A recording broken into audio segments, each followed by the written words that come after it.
Christ is among us. Good morning, everybody. God bless. Have a seat for just a minute.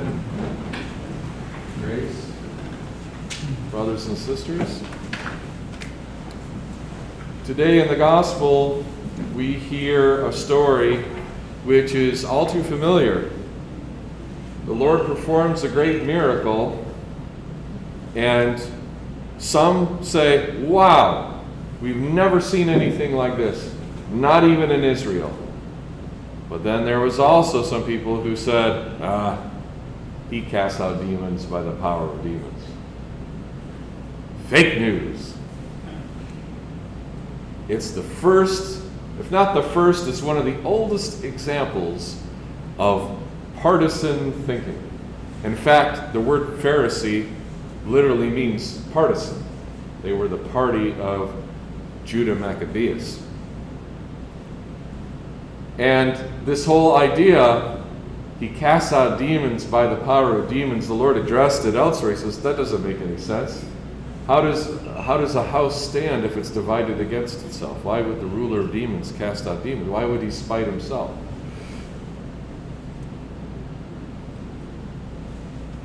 It's an example of a tendency within human pride, the passion of human pride to, in this case, quite literally, demonize the opposition. But we see that the ancient world is not particularly different than our own.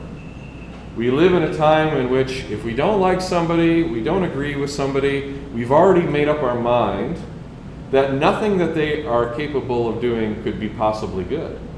Nothing that they are doing is innocent. Nothing they are doing is right.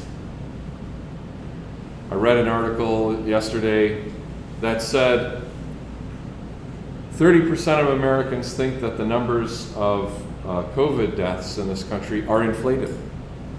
And another 30% think they're deflated. And I guess 40% either don't know either way or think they're right, or 10% probably are thinking there's goats on Venus or something completely unrelated. They're checked out completely.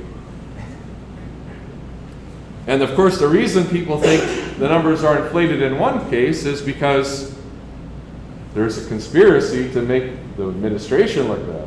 And the 30% who say they're deflated is because there's a conspiracy to make the administration look better. You see, cast out demons by the power of demons. Couldn't possibly be any plausible explanation for any of these things, or any of it could be right. And part of this is troubled by the fact that we live in a time that's so hyper-partisan, so politicized, and so, I don't know the last time I saw genuine journalism in this country. That's a sin, brothers and sisters. One of the 10 commandments is, thou shalt not bear a false witness. That doesn't mean don't lie intentionally. That also means don't spread garbage. Don't spread propaganda. Don't make a false witness. And brothers and sisters, I've seen a lot of Christians out there doing a lot of that. Saying a lot of stupid things. Because conspiracy theories are like a drug. They make you feel good and powerful because now you know the secret. Now you know why things are so screwed up. Now you know who's to blame. And that kind of thinking is what leads us to the Holocaust.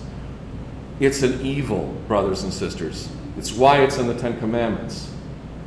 We have to fight against the stupidity in our world today. But, Father, I'm not one of those people. The other people are, but I'm not.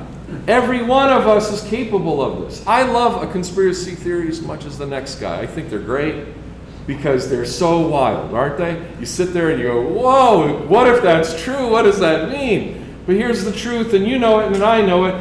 People are too stupid and incapable of being that well organized to control the world. You know it. We are profoundly incompetent species. Look at what we've done to ourselves. There is no great conspiracy. There's just a lot of people messing up all the time. And it's always been that way.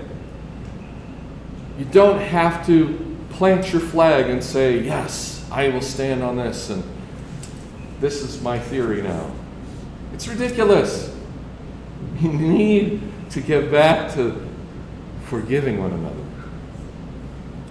In the epistle of St. Paul today in Romans chapter 15, he says, bear with the scruples of the weak, giving preference to one another. You know what the scruples are, right? These ideas. Bear with the strange dysfunctional thinking of the weak, is what St. Paul is saying. Those who have not had their eyes opened by Christ to understand that we're all in this together.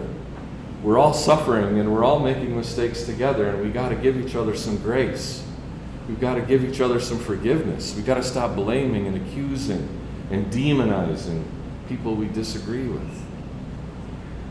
Brothers and sisters, let our eyes be opened. Let our mouths be opened only to truth. Jesus didn't heal the blind and the mute so that they could go spread gossip.